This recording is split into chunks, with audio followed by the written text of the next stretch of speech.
Hey everyone, welcome back to the channel. My name's Adam and my aim is to make you a little bit better at English every single video that you watch with me. So today we're going to be continuing Act 1 of Macbeth. We're in Scene 6. This is a very short but sweet video. This one's going to probably be the shortest one. If you haven't already got a notepad or a note app pulled up on your phone or a copy of Macbeth, please do that now because I am going to be doing a bunch of quotes, notes, analysis, context. I'm basically going to be spinning a bunch of gold for you for the next 5-10 minutes, and it will definitely help you with your Macbeth exam. If you haven't read this scene before, please try to do that before you go through this video with me, because I'm not doing really a summary, I'm just going through note by note, more or less. Okay, with that all said, let's get started.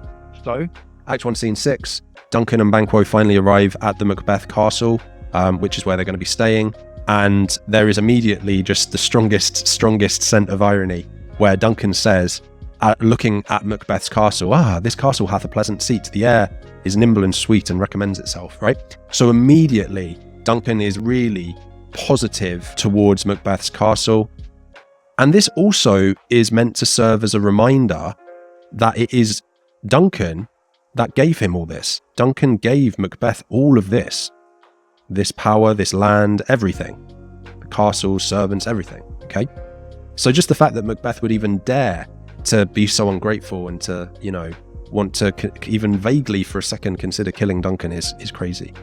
So this whole scene is filled with irony and dramatic irony. I'm going to try and show you a couple other techniques as well, though. So Duncan calls Lady Macbeth when she comes in, honoured hostess. Okay, so this is dramatic irony because we know that she's not an honoured hostess. We know that she's planning on killing Duncan. But notice the soft H, phonology. Phonology is just a fancy word for sound. And that immediately establishes the gentleness and trust that Duncan has towards Lady Macbeth. He sees Lady Macbeth as this soft, gentle woman that is going to look after him and be a great hostess to him. In the previous video, I mentioned how Lady Macbeth uses the fact that she's a woman to her advantage sometimes, because the men have a toxic habit of underestimating the women or even just flat out being sexist towards the women, right? But this is really working in her advantage here because Duncan couldn't even conceive of Lady Macbeth being someone who might plan to kill him, right? In his mind, she is this gentle, sweet woman, wife of Macbeth, and she's going to be the innocent flower, and actually she's aiming to be the serpent under it and to strike him with poison just as soon as she can. Lady Macbeth plays up to this perfectly, and as much as she is a villain and we sort of hate her for it, you can't help but just see how two-faced she is, right? She says to Duncan, look, we are your servants ever, right? I didn't even put a comment, I just put an exclamation mark. Like, that's how clearly she is being so two-faced, so evil. Don't know what else to say, right? We're just shocked. Okay. The next one is one of my favourite ones in this short little scene. Duncan says, give me your hand. Now this is a fancy little term called synecdoche. Synecdoche is when a part of something represents all of it. So in this case, this gesture of Duncan holding hands with Lady Macbeth is a physical symbol of his love towards her, his trust towards her, his faith in her, the fact he sees a good relationship with her, a friendship with her, right?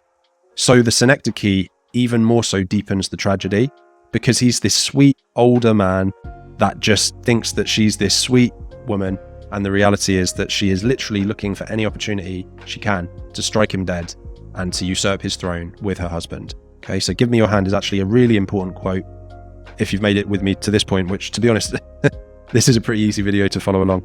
So give me your hand, it also, I think, is a symbol of family.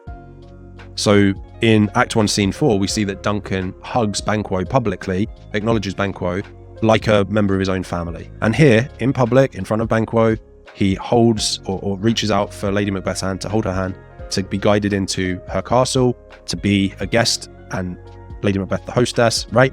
So it's symbolic of the family. Now, all of this would have been really, really poignant and interesting for the Jacobean audience because we're literally seeing a conspirator or someone conspiring, Lady Macbeth, against a king. And that links perfectly with the Gunpowder Plot and Guy Fawkes. This play, the best estimate that people have is that it was sort of first published, written and then published and performed in about 1606. The Gunpowder Plot was 1605. I may have got those dates wrong. Feel free to fact check me. If I have got it wrong, please let me know. but it's definitely very early 1600s, and the play coming out is within like a year or a couple of years of the Gunpowder Plot being foiled. That's the reason that we celebrate Fireworks Night. It's actually remember the 5th of November. It's all to do with Guy Fawkes, and it's a mockery of Guy Fawkes because he was trying to blow up Parliament with gunpowder. So instead we celebrate that didn't happen by blowing up a bunch of fireworks, which is gunpowder. Cool. Okay, if you've enjoyed this video, then please like, share, subscribe.